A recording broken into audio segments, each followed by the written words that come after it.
오늘 읽은 본문에 특별히 6절과 7절 말씀을 중심으로 하나님께서 어떤 분이신지 이 시간 살펴보고 함께 기도하기를 원합니다. 출애굽기 34장의 배경은 이렇습니다. 이스라엘 백성들이 자기들의 눈앞에서 자기들을 쫓아오는 애국 군대가 시체가 되는 것을 직접 보았습니다. 하나님께서 바다를 가르셨고 그 이전에 재앙으로부터 이스라엘 백성들을 지켜주신 것도 눈으로 똑똑히 보았습니다. 경험했지요. 그리고 얼마 되지 않아서 그들은 불평을 늘어놓고 마침내 산으로 올라간 모세를 기다리지 못하고 아론과 함께 금송아지를 만듭니다. 그들은 그저 자신들을 위로해 줄 것을 원했지만은요, 아론이 거기에다가 같이 부여를 합니다. 이것이 너희를 인도해낸 하나님이다. 아론이 잘못이 커요. 아론이 거기다 같이 부여를 해주는 순간부터 죄가 더 과중해지게 된 것입니다. 하나님께서 이 백성들을 싹 쓸어버리고 모세야 너랑 나랑 둘이 다시 시작하자 이렇게 제안하십니다. 그러나 모세는 그렇게 하지 않지요. 신명기에 보면은 이후에 우리 하나님께서 나와 같은 선지자 하나를 일으키실 것이다. 모세는요, 중보 기도하는 모세. 그러니까 하나님, 이스라엘 백성을 이대로 버리지 마십시오. 중보 기도하는 모세는 이후에 온전한 선지자로 나올 예수 그리스도를 정확하게 모형으로 보여준다고 할 수 있습니다. 그 모세의 중보 기도 때문에 언약이 갱신되고 함께 가겠다 말씀해 주신다는 것입니다. 그러한 맥락에서 오늘 34장에 이제 일어납니다. 그러니까 원래는 하나님께서 모세와 더불어서 이제 성막을 어떻게 지어야 되는지 말씀하시는 맥락이었거든요. 그런데 갑자기 지금 금송아지 때문에 일이 좀 틀어졌습니다. 그리고 34장에서 이제 다시 한번 증거판을 주님이 기록해 주시고 언약을 체결해 주시고 그 전에 아무 일도 일어나지 않은 것처럼 다시 35장부터 성막이 지어지는 겁니다. 자, 이러한 배경에서 우리는 두 번째 시내산에 오른 모세에게 하나님께서 스스로 자신이 어떤 분인가를 모세에게 알려주시는 것에 좀 귀를 기울여야 합니다. 왜냐하면요, 우리 신앙생활에서 가장 중요한 것은요, 바로 하나님이 누구신가 라는 것을 아는 데에 있기 때문입니다. 여러분 행복하기를 원하시지요? 성도의 행복, 바로 하나님을 아는 것에 있습니다. 우리가 잘 아는 웨스트민스터 소교리 문답에서 첫 번째 질문과 대답은 바로 이것입니다. 인생의 제해가는 목적은 하나님을 영화롭게 하고 영원토록 그분을 즐거워하는 것. 근데 그 이전으로 한번 돌아가 봅시다. 웨스트민스터 사원에서 그 예루살렘 그 방에서 그 문답을 만들었던 사람들이 무엇을 참조했을까요? 많은 것들을 참조했지만 이 칼빈의 제네바 문답을 참조했습니다. 칼빈이 만든 제네바 교리 문답의 첫 번째 질문과 답은 뭘까요? 인생의 목적이 무엇입니까? 그것도 다 똑같습니다. 질문이. 답은 조금 더 간결해요. 바로 하나님을 아는 것입니다. 여러분, 영원토록 하나님을 영화롭게 하고 그분을 즐거워하는 것과 하나님을 아는 것은 같은 거예요. 칼빈이 기독교 강요를 시작할 때 하나님을 아는 지식과 우리를 아는 지식이 너무너무 중요한데 그 두 개가 너무 긴밀하게 연결되어 있어서 부득불 하나님을 아는 지식부터 먼저 서술한다 이렇게 얘기했어요.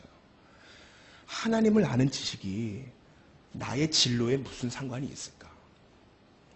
하나님을 아는 지식이 배우자를 선택하고자 하는 나에게 어떠한 도움을 줄까?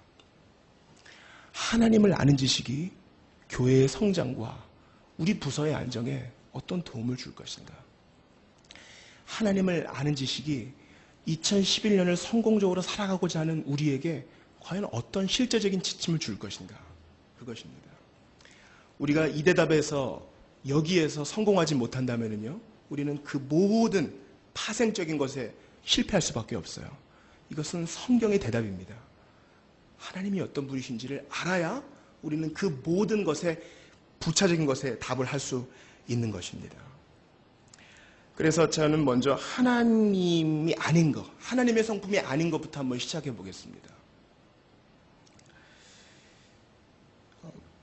미국의 44대 대통령, 오바마 대통령이 취임을 할 때에 우리가 존경하고 또 닮고자 하는 세들백 교회의 릭 워렌 목사님이 기도를 해주셨어요. 예전에 새벽에 말씀을 드렸습니다. 그분 아주 존경할 만한 분입니다. 릭 워렌의 아버지는 돌아가시면서도 정신이 있는 듯 없는 듯 하시면서도 어떻게든 한 영혼이라도 구원해야 된다. 무의식 중에서도 외치는 아주 구령의 열정으로 불붙는 사람이었어요. 여러분, 그 불이 아들한테도 있어요. 실상 릭 워렌은 장애가 좀 있습니다. 그럼에도 불구하고 복음 전하는 열정은 그분을 따라갈 사람이 저는 없다고 봐요. 그런데 한 가지 아쉬운 것은 그분은 미국의 남침내 교단에 속해 있어요. 그분은 세들백 교회는 남침내 교단의 배경을 가지고 있습니다. 그러나 신앙 고백을 그대로 다 쓰지 않아요. 간결하게 줄였습니다.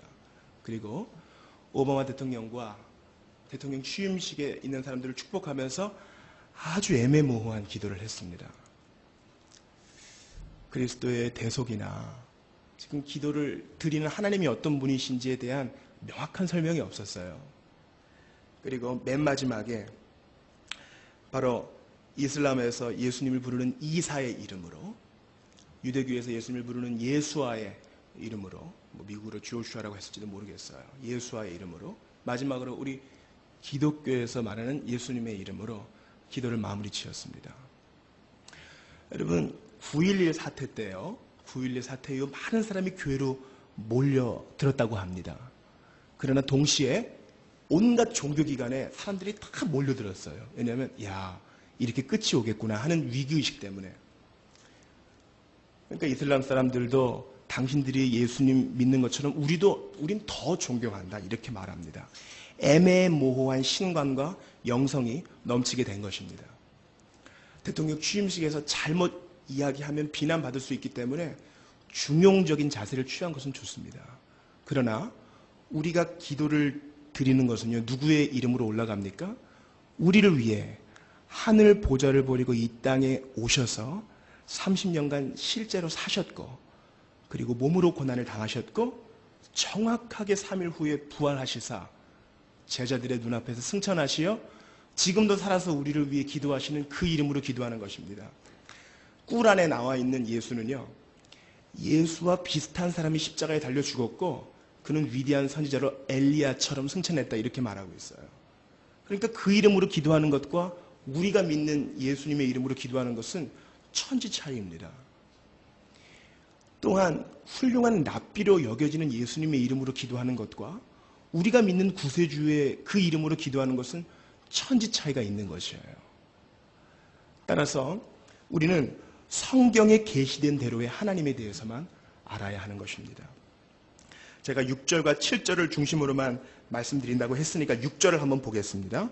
하나님께서 스스로 자신을 어떻게 말씀하고 계신지 한번 보겠습니다. 같이 읽어보죠. 시작. 여호와께서 그의 앞으로 지나시며 선포하시되 여호와라 여호와라 자비롭고 은혜롭고 노하기를 더디하고 인자와 진실이 많은 하나님이라. 저는 여기서 하나님의 무한 겸손을 봅니다. 하나님께서 굳이 인간의 언어로 모세가 알아들을 만큼 그렇게 얘기하지 않으셔도 그분은 인자하신 분이세요. 그분은 진실하시고 사랑이 많으신 분이시고 사랑 자체인 분이셔요. 노하기를 더디하고. 여러분, 이 말에 뭐가 있습니까? 바로 사람을 대한, 사람에게 알려주시기 위한 자기 계시란 겁니다. 여러분, 하나님은요, 사람 없어도 홀로 영광 받으시는 분인데 지금 그 사람들이 자기 눈앞에서 죄를 범하고 있거든요. 그 사람에 대해서, 그 악독한 사람 앞에서 노하기를 더디하는 하나님이시라고 직접 하나님께서 모세에게 말씀해 주시는 것입니다. 뭐 천사를 통해서건 아니면 뭐 글 적힌 뭐 파피루스 하나 이렇게 던져줄 수도 있는데 직접 하나님의 음성으로 자신이 어떤 분이신지 말씀합니다. 그리고 7절 초반을 볼 때까지 계속 긍정적인 이야기가 나와요. 인자를 천대까지 베풀며 악과 과실과 죄를 용서하리라. 여러분 비율로 봐도요, 우리 하나님에 대해서 좋은 면이 훨씬 많아요. 그리고 약간 무서운 면이 7장 후반에 나오죠. 그러나 벌을 면제하지는 아니하고 아버지의 악행을 자손 3, 4대까지 보응하리라. 저는 지금 하나님의 성품이 아닌 것, 부정적인 것을 말하고 있습니다. 첫 번째는 제가 리고렌 이야기를 하면서 애매모호한 성경에 게시되지 않는 것은 바로 하나님의 성품이 아니라고 했어요. 사람들이 나에게 어떤 반응을 보이건 성경에 게시된 대로 하나님이셔야 합니다. 둘째로 너무 한 가지 측면만 강조해서도 안 된다는 것을 말씀드리고 싶어요. 여러분 요한복음에 보면은요, 우리 예수님께서 아버지의 영광이 충만한데 그 안에 뭐와 충만하다 그랬습니까? 은혜와 진리가. 은혜는 사랑이고 진리는 공의라고 할 수 있는데 뭐가 먼저 옵니까? 은혜가 먼저 와요. 참 큰 의미가 있습니다. 오늘 본문도 보세요. 6절과 7절에 우리 하나님의 성품에 대해서 비율로 보자고요. 비중으로, 양으로. 은혜로운 측면이 많습니까? 공의로운 측면이 많습니까? 물론 그것을 딱 자르기는 어렵습니다. 그러나 은혜로운 측면이 훨씬 많아요. 자비롭고 은혜롭고 노하기를 더디하고 오래 참으시고 인자와 진실이 많고 인자를 천대까지 베풀고 악을 용서하시고 과실을 용서하시고 죄를 용서하시고 그러나 벌을 면제하지는 않으시고. 우리는 은혜로운 측면과 공의로운 측면 둘 다 하나님의 성품으로 알아야 됩니다. 어느 한 가지만 강조하게 되면 그건 역시 하나님의 성품이 아닙니다. 은혜만 강조하는 분이 있어요. 미국에서 제일 큰 교회를 하시는 분이 있어요. 그분은 조엘 오스틴이라는 분이 있어요. 그분이 지금 아주 요즘 그 자부심이 있었어요. 왜냐하면 자기 아들이, 어린 아들이 나는 아빠보다 더 큰 교회를 할 거야. 아빠는 지금 체육관 빌려서 하지만은 나는 야구 경기장을 빌려서 할 거야.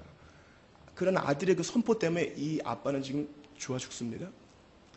여러분 그 레이크우드 처치에서요, 위로받고 눈물을 뿌리면서 하나님을 경험하는 사람이 실제로 있습니다. 왜냐하면 하나님은 우리의 연약함을 통해서 일하시기 때문에 그래요. 거기에도 분명히 예수 그리스도를 우리처럼 믿고 고백하고 사랑하고 섬기는 순수한 그리스도인들이 있어요. 로마 가톨릭의 교리를 만들고 수호하는 지도자들은 심판을 받을 것입니다. 그러나 그 안에서도 우리처럼 순수하게 천국에서 만날 영혼들이 있는 것과 마찬가지예요. 웨스트민스터의 조식진화 교수가 조엘 오스틴의 그 어떤 구원관에 대해서, 설교에 대해서 좀 이야기했습니다. 왜냐하면 그분은 자기의 입으로 이렇게 얘기했습니다. 모든 설교자가 똑같은 은사를 받은 것이 아닙니다. 여러분 좀 그럴듯하니까 들어보세요. 조엘 오스틴이 말합니다. 모든 설교자가 똑같은 은사를 받은 것이 아닙니다. 어떤 설교자는 격려하는 은사를 받았고 어떤 설교자는 존 메가더처럼 좀 혼내기도 하고 죄를 지적하기도 하고 그런 은사를 받았지, 내 은사는 사람들 격려하는 겁니다. 그래서 이거를 강조하겠습니다. 사람들이 물어봅니다. 그러면 천국, 지옥과 죄에 대해서는 어떻게 생각하세요? 거기에 대해서는 얘기하고 싶지 않아요. 여러분 저는 리고렌의 발끝도 핥을 자격이 없습니다. 그러나 그분에 대해서는 제가 얘기할 수 있어요. 왜냐하면 자기는 동성끼리 결혼하는 것을 반대하지는 않는다 이렇게 얘기했거든요. 여러분 선을 행하지 않는 것이 악인 것처럼 그것을 반대하지 않는 것도 악입니다. 마찬가지로 이분처럼 설교자는 자기가 받은 은사대로만 일하면 된다 이렇게 얘기하는 것도 여러분 잘못입니다. 레이크우드 처치에서는요, 격려가 있어요.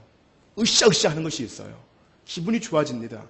가능성을 발견해줘요. 그게 나쁜 것이 아니에요. 그러나 우리는 죄 때문에 스스로 그렇게 할 힘이 없다는 것을 강조해 주지 않으면 성경에 나타난 하나님을 전한 것이 아니라는 것입니다. 조엘 오스틴이 지적을 받으니까 펑펑 울어요. 펑펑 울어요. 나의 본심이 이런 게 아닌데. 여러분 그분의 노력에 대해서는 누구도 얘기할 수 없어요. 왜냐하면 주일에 전할 설교를 화, 수, 목, 금 완전히 외워서 토시 하나 빠뜨리지 않고 완벽한 설교를 전합니다. 대단한 거예요, 여러분. 그렇게 완벽한 설교를 해요. 본인은 신학교에 다니지 않았지만 자기 나름대로 소명을 갖고 있기 때문에. 그러나 하나님에 대해서 은혜로운 성품만 강조하는 것은 성경에 나타난 하나님의 계시가 아니에요. 사도 바울도 그것을 원하지 않았습니다. 반면에 뒷부분에 나타난 정의로운 측면, 공의로운 측면만 강조하는 것도 하나님에 대해서 바르게 전하는 것이 아닙니다. 이것은 우리가 좀 들어야 돼요. 여러분, 유대인 남자들은, 유대인 랍비는 세 가지를 자랑했다 그랬죠. 하나님, 내가 동물이 아니라 사람으로 태어난 것 감사합니다. 이방인이 아니라 유대인으로 태어난 것 감사합니다. 그리고 여자가 아니라 남자로 태어난 것 감사합니다. 저는요, 감히 어느 목사님의 고백처럼 우리는 마땅히 세 가지 자랑스럽게 감사해야 된다고 생각해요. 첫째는 우리가 많은 피조물 가운데 하나가 아닌 우리 하나님의 형상대로 지음받은 사람으로 지음받은 걸 감사해야 된다고 생각합니다. 둘째는 이 세상에 많은 종교가 있고 많은 이방신들이 있지만은 살아계신 하나님을 섬기게 된 것을 감사해야 된다고 생각해요. 마지막으로는 이 세상에 많고 많은 교회가 있고 이단들이 있지만 종교개혁의 유산을 물려받고 성경대로 믿고자 몸부림치는 이게 개혁주의적이고 복음적인 교회에서 신앙생활 하는 것을 우리는 감사해야 된다고 저는 생각합니다. 그런데 여기에 맹점이 있어요. 여러분, 이런 이야기가 있습니다. 어떤 사람을 조심해야 되느냐? 청교도는 사랑해야 됩니다. 본받아야 됩니다. 그러나 청교도를 추종하는 사람은 아주 조심해야 됩니다. 여러분, 이 말이 무슨 말인지 아세요? 어떤 큰 위인이 있습니다. 그 위인에 대해서 책도 좀 읽어봤어요. 몇 가지 에피소드도 알고 있어요. 그래서 그 인물을 좀 닮아가려고 하는데 좀 어설퍼요. 그 인물의 것이 마치 내 것이 된 것처럼 착각을 해요. 그래서 아주 오만한 개혁주의자가 될 수 있는 겁니다. 이것이 여러분 아주 위험한 일이에요. 그리고 아주 실제적인 일입니다. 모든 것을 판단할 수는 있어요. 그러나 나는 오만해. 나는 겸손하지 않아. 여러분, 이것은 아주 실제적인 위험입니다. 그래서 더 옹졸해져요. 리고네를 비판해요. 그런데 전도는 안 해. 여러분, 무슨 말인지 아시겠어요? 여러분, 김중원 목사님과 함께 미국 퓰러에서 공부하고 있던 빌 브라이트는요, 사업가였어요. 당시는요, 무슨 논쟁이 있었느냐? 성경이 진짜 하나님 말씀 맞느냐? 이거 논쟁하느라 정신이 없던 때였어요. 이 빌 브라이트가 도대체 무슨 헛짓거리를 하고 있느냐? 나가서 전도하자. 그래서 학교를 그만두고 나가서 사역례 가지고 청년들에게 전도하니까 막 돌아오는 거예요. 여러분, 우리는 사역례의 첫 번째에 대해서 우리는 좀 의심할 수 있어요. 왜냐하면 첫 번째가 뭐예요? 하나님은 당신을 사랑하시고 당신을 위하여 놀라운 계획을 갖고 계시다. 여러분, 옹졸한 개혁주의자들은요, 너무 하나님은 한 번 나오고 당신은 두 번 나오고 하나님에 대해서 강조하기보다는 너무 사람을 좀 축혀 세우는 거 아니야? 죄에 빠진 사람의 비참함을 알려줘야지. 여러분, 이렇게 지적하는 사람이 있어요. 그러나 그런 사람 중에 19은 구령의 열정이 없는 사람입니다. 전폭에 대해서도 뭐라 그래요. 그러나 나가서 예수 믿으라고 한 번도 안 권해본 사람이 그렇게 말할 수가 있어요. 여러분, 우리는 옹졸한 개혁주의자가 돼서는 안 됩니다. 자기를 돌아보고 겸손하게 자기를 교정해야 하는 것이에요. 여러분, 스코틀랜드에 장로교에 뿌리가 있습니다. 거기에 언약주의자들이 있어요. 목숨을 걸고 이 교리를 지키는 사람들이 있습니다. 여러분, 그 사람들도요, 그 교리를 너무 사랑한 나머지 사람을 죽였습니다. 청교도의 정상을 이끌어낸 크로멜은요, 왕을 목베었습니다. 따라서 우리는 이러한 모든 것들을 보면서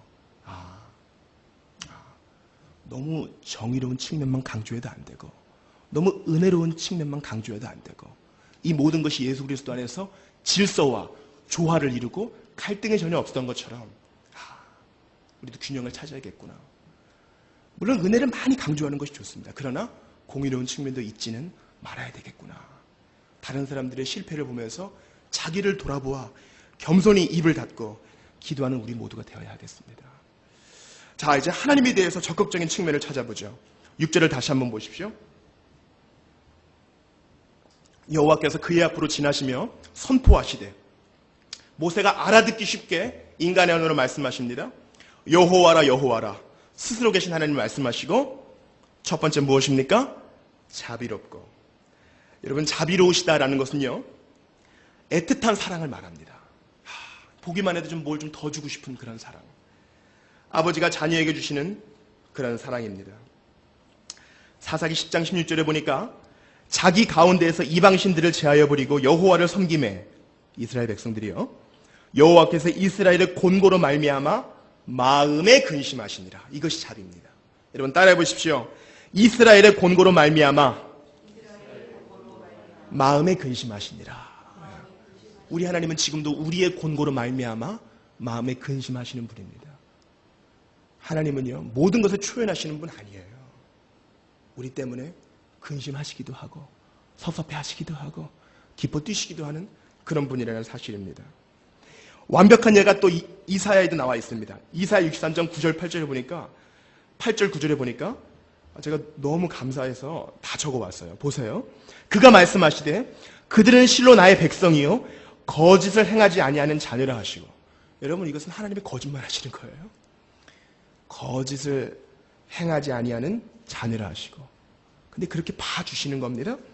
그들의 구원자가 되사 그들의 모든 환난에 동참하사 자기 앞에 사자로 하여금 그들을 구원하시며 그의 사랑과 그의 자비로 그들을 구원하시고 옛적 모든 날에 그들을 드시며 안으셨으나.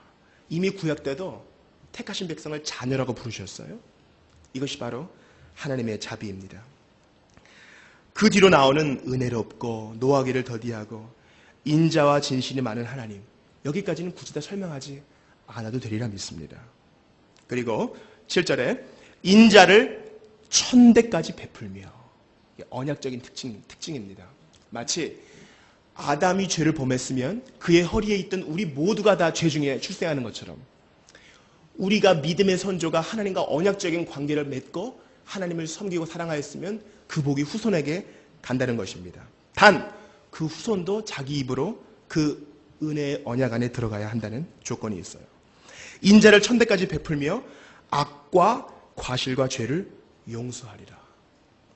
세 가지를 다 용서해 주시겠다고 말씀하시는 것입니다. 그 뒤에 말씀 중요하니까 같이 읽어보죠. 그러나 이후부터 시작. 그러나 벌을 면제하지는 아니하고 아버지의 악행을 자손 3, 4대까지 보응하리라. 많은 사람들이 이야기합니다. 천대는 뭐고 3, 4대는 뭐냐. 언약적인 특징이라 그랬어요. 어떤 부모가 있습니다. 교회에서 주변 사람들이, 형제와 자매들이 그렇게 살면 안 됩니다 했는데도 의도적으로 몸에 술을 들이붓고 마약에 중독되고 노름에 빠지면 그러한 악영향들이 자녀들에게 미칩니다. 금전적으로는 완전히 마이너스를 아이들에게 물려주게 되고요. 성적인 질병과 안 좋은 환경을 물려주게 되는 것입니다. 그러나 여기도 조건이 있습니다. 그럼에도 불구하고 그 자녀들이 다시 한번 하나님의 언약을 붙잡고 예수 그리스도께 돌아오면 그 천대의 언약이 다시 그들에게 적용된다는 것이에요. 이것을 어떻게 운명적으로 보면 절대 안 되는 것입니다. 그런데 여러분, 여기 수수께끼가 있어요. 여러분, 모순이라고 아시지요? 모순.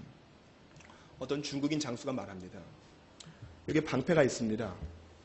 어떠한 창도 뚫을 수 없는 방패지요. 그 옆에 다른 장수가 말합니다. 여기 창이 있습니다. 어떤 방패도 뚫을 수 있습니다. 그 말을 곰곰이 듣던 사람이 그러면 이 창 갖고 저 방패 한번 찔러보세요. 이렇게 얘기합니다. 그게 모순입니다. 여러분, 7절을 한번 자세히 보시면 이러한 모순과 같은 수수께끼를 느낄 수 있으실 겁니다. 하나님께서 인자를 천대까지 베풀며 악과 과실과 죄를 용서하리라. 무한대의 사랑 같아요. 그러나 벌을 면제하지는 않는다고 그랬어요. 이게 무슨 말이에요? 여러분, 잘못된 복음의 적용은 이렇게 얘기합니다. 하나님께서 자기 모순에 빠지셨다. 인자를 천대까지는 베푸셔야 되는데 사람이 죄를 범했으니 어떡하지? 하나님이 안달복달 하시는 겁니다. 그래서 아들에게 안 되겠다. 네가 내려가야 되겠다. 그러니까 예수님이 예 알겠습니다. 이렇게 내려갔다고 설명하시는 분이 있어요. 잘못된 겁니다. 우리 예수님은 우리 하나님의 명령에 절대적으로 복종하셨지만 그런 식으로 순종하시지는 않았어요. 어쩔 수 없이 오신 것이 아닙니다. 여러분, 죄와 죄인은 따로 분리될 수가 없어요. 그러니까 죄만 심판하시는 하나님 아닙니다. 죄인을 심판하시는 하나님이십니다. 우리는 이러한 하나님의 성품을 두고 주님 불공평합니다 이렇게 말할 수 없어요. 하나님께서 하시는 일이기 때문에 그렇고 인자를 천대까지 베푸시는 하나님이기 때문에 그렇습니다. 이 수수께끼가 어떻게 좀 조화가 될까요? 이 모순처럼 보이는 일들이 어떻게 좀 우리한테 가슴에 와 닿았겠습니까? 그 해답이 33장에 있습니다. 33장의 22절을 보세요. 우리가 시작한 34장 바로 위에 있습니다. 내 영광이 지나갈 때에 모세가 하나님께 요청하죠. 주의 영광을 내게 보여주십시오. 그러니까 하나님께서 참 당돌하다 이렇게 말하지 아니하시고 모세의 청을 들어주십니다. 내 영광이 지나갈 때에 내가 너를 반석 틈에 두고 내가 지나도록 내 손으로 너를 덮었다가 손을 거두리니 네가 내 등을 볼 것이요 얼굴은 보지 못하리라. 반석 틈에 모세를 넣어두시고 하나님을 보여주시겠다고 약속합니다. 여러분, 여기서 바로 수수께끼가 풀리는 것입니다. 반석은 무엇을 말합니까? 그리스도를 말하는 거예요. 틈은 무엇이에요? 그분의 희생. 여러분, 수술을 할 때 좀 보셨습니까? 아니면 큰 상처를 당한 사람을 보셨습니까? 말 그대로 살이 쪼개지는 거. 우리 주님이 못 박히셨을 때 말 그대로 뼈는 보존되셨지만 살은 쪼개지셨지요. 그 주님의 희생 까닭에 이 수수께끼가 풀리는 것입니다. 인자를 천대까지 베풀지만 벌은 면제하지 않으십니다. 그 벌이 쪼개진 주님의 희생 사이로 모조리 들어가게 된 것입니다. 말 그대로 우리의 지옥이 예수님께 떨어진 것이지요. 이 수수께끼가 이 반석 틈에서 해결이 되는 것입니다. 왜냐하면 반석 틈에 들어가지 않으면 모세는 죽어요. 우리도 그렇게 됩니다. 이 수수께끼 같은 은혜를 받고 싶은데 예수 그리스도 없으면 우리는 죽을 수밖에 없어요. 여러분, 반석 틈에 들어가 보셨습니까? 우리는 그러한 사람들입니까? 우리는 과연 반석 틈에 있습니까? 거기서 피난처를 얻었습니까? 아가서 2장 14절에 보면은요, 놀라운 말씀이 있습니다. 왕이 술람 여인에게 이렇게 말합니다. 바위 틈 낭떠러지 은밀한 곳에 있는 나의 비둘기야, 이렇게 말합니다. 바위 틈 은밀한 곳에 있는 나의 비둘기야. 무엇입니까? 바로 성도를 말하는 것입니다. 그 성도는요, 비둘기라고 지금 표현되고 있어요. 비둘기. 술람비 여인은 사랑받는 성도를 말하는 거 아니에요? 얼굴 까만 그 여인. 그 여인을 비둘기라고 말하고 있어요. 근데 그 비둘기가 어디 있느냐? 지금 바위 틈에 있어요. 바위 틈엔 비둘기가 알을 낳고 둥지를 만드는 것입니다. 때로는 큰 독수리 같은 맹금류에 쫓기다가 피난처를 얻기 위해서 숨는 것이 바로 바위 틈입니다. 지금 그 비둘기가 바위 틈에 있어요. 오늘날 사는 우리에게 어떻게 해석됩니까? 바로 주 예수 그리스도 안에서 피난처를 찾아서 이 수수께끼와 같은 은혜를 받는 우리들. 여러분, 이 비둘기는요, 바로 우리를 상징하는 것입니다. 노아가 물이 빠졌나? 처음에는 까마귀를 보냅니다. 까마귀가 돌아왔습니까? 안 돌아왔어요. 부정한 짐승인 까마귀는 아마 물 위에 둥둥 떠있는 시체나 파먹으면서 안전한 방주로 돌아오지 않았을 것입니다. 그러나 비둘기는요, 힘들어지지만 숨겨놓은 동물이기 때문에 시체 위에 앉을 수도 없고 방주로 돌아갈 일만 남았어요. 너무나 피곤합니다. 그러나 노아가 창으로 팔을 내밀자 거기에 앉아서 피난처를 찾습니다. 우리 하나님께서 팔을 내밀어 주시고 바위 틈 예수 그리스도의 사랑이 우리를 불러주시는 것입니다. 따라서 우리의 반응은 어때야 되겠습니까? 8절 같이 한번 읽어보죠. 시작. 모세가 급히 땅에 엎드려 경배하며. 이런 수수께끼와 같은 예수 그리스도의 은혜를 먼 발치에서 보고 그 은혜를 받고 하나님의 영광을 희미하게 본 모세도 급히 엎드려 경배합니다. 여러분, 이제 돌아오는 주일에 우리 담임 목사님께서 새해 비전을 여시면서 예배에 대해서 말씀하실 텐데, 저는 우리 모든 새가족 성도들이 공예배를 귀히 여기고 우리 주님 앞에 설 때마다 이 수수께끼와 같은 반석 틈의 은혜를 받아서 모습처럼 땅에 급히 엎드리는 은혜를 받기를 원하는 것입니다. 감정에 호소하고 의지에 윽박질러가지고 예배하는 척 만들 수는 있지만 성도들이 수수께끼와 같은 이 반석 틈의 은혜를 받지 못하면요, 모세처럼 땅에 엎드려 경배할 수 없는 것입니다. 여러분, 그렇게 되니까요, 34장이 지난 후에 이 모든 언약을 받은 모세가 백성들에게 이 일을 다 전하니까 35장 되니까 백성들의 헌신이 터져 나오잖아요. 우리가 이제 살았구나. 다시 언약을 받게 되었구나. 그만 가져오라고 할 때까지 성막을 만드는 일에 자신의 것을 다 드리고 그만 됐다 할 때까지 이런 자원이 어떻게 터져 나옵니까? 바로 이 반석 틈의 은혜 때문에. 그 누가 모세의 목을 잡고 엎드려 하지 않았습니다. 모세가 그 수수께끼의 은혜를 받고 주님 앞에 납작 엎드리되 급히 당장 엎드린 것입니다. 그리고 이제 나가서 하나님의 영광을 위해 살지요. 여러분, 내일은요 해리 아이언사이드라는 분이 돌아가신 날이에요. 여러분 잘 모르시겠지만은 무디가 세운 교회에서 설교자로 있던 분입니다. 이분은 뭐 배운 것이 없는 분이에요. 아버지가 일찍 돌아가셔가지고 홀어머니를 위해서 이제 그 구두 만드는 일을 했어요. 여러분, 당시에 이제 19세기 말 20세기 초였으니까 구두 만드는 건 다 수작업 아니겠어요? 먼저 소가죽을 이렇게 물에 불린답니다. 그리고 빼가지고 작은 망치로 무릎 위에 놓고 막 때려가지고 물을 깔끔하게 다 빼야 견고한 신발 밑창이 된다 그래요. 여러분, 그 수제화가 비싼 이유가 다 그런 것 같아요. 아무리 뭐 기계로 한다 그래도 옛날에는 그것을 손으로 다 했으니까요. 근데 이 해리 아이언사이드를 고용한 사람은요, 하나님의 영광을 위해서 그 구두점을 했다는 거예요. 그래서 손님들이 구두 수선을 맡길 때마다 구두를 다 수선하고 그 포장지 안에다가 전도지를 동봉해서 넣고, 항상 들어오는 사람이 눈에 볼 수 있도록 들어오는 제일 그 맞은편에 성경 구절이 적혀있는 액자를 걸어놓고, 항상 구두 수선하는 작업장 안에서는 찬송이 흘러나왔다고 합니다. 이 해리 아이언사이드가 너무 힘들었던 것 같아요. 야, 12살 나이에 그 구두 가죽 일을 하고 있으니 얼마나 힘들었겠습니까? 근데 근처에 또 다른 구두 수선집이 있었습니다. 그 구두 수선집을 이렇게 보니까 그 사람은 물을 안 빼고 그냥 밑창 작업을 한다는 것이에요. 아, 이거구나. 그래서 그 주인에게 가서 물어봤다 그럽니다. 선생님, 왜 물 안 빼고 작업하세요? 그러니까 인생을 알고 사업을 하는 그 사장님이 씩 웃으면서, 얘야, 이렇게 작업해야 이 구두 가져간 사람이 나중에 금방 고장나서 다시 또 수선이 들어온단다. 그러니까 돈을 벌 수 있는 거야. 이렇게 얘기한 겁니다. 해리가 이거다. 이렇게 해야 돈을 벌 수 있겠구나. 그래서 자기 작업장에 있는 전도자 사장님께 와가지고, 사장님, 이렇게 하면은 돈을 저 달 벌 수 있대요. 손님들 구두가 금방 고장나니까 더 수선비를 받을 수 있습니다. 그러니까 이 해리 아이언사이드를 고용한 사장님이 그랬다고 합니다. 얘야, 나는 구두 수선하려고 지금 이 일을 하는 게 아니란다. 나에게 사명은 복음 전하는 것이고, 하나님께서 그 사명 이루는데 직업으로 이 구두 수선하는 것을 맡겨주신 것이지. 나는 하나님의 영광을 위해서, 복음 증거를 위해서 이 구두를 고치고 있단다.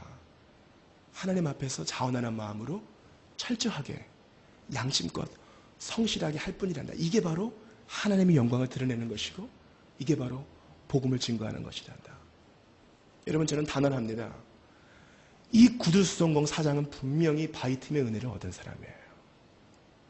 그리고 해리 아이언사이드도 나중에 눈이 안 보일 때까지 이 은혜를 잊지 않고, 아, 그렇구나, 무엇을 하든지 다 하나님의 영광을 위해서.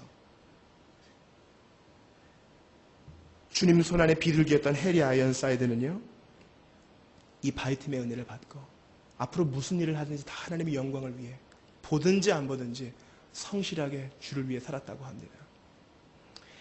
이제 말씀을 좀 정리하려고 합니다. 우리 자신에게 물어봤으면 좋겠습니다. 나는 과연 하나님을 제대로 알고 있는가? 애매모호하게 알고 있는가? 성경에 근거하여 알고 있는가? 그리고 스스로에게 물어보고 답했으면 좋겠어요. 왜냐하면 하나님 앞에서 나는 하나님을 어떻게 고백하고 있는가? 아주 중요한 거거든요. 오늘 말씀을 붙들고 다시 한번 생각해 봤으면 좋겠습니다. 나는 과연 이 수수께끼와 같은 바이틈의 은혜를 받고 있는가? 과연 받았는가? 그리고 이 바이틈 은혜를 지금도 받기를 원하는 사람이 있는가? 우리가 그런 사람들을 위해서 오늘 이 밤에 기도하기를 원합니다.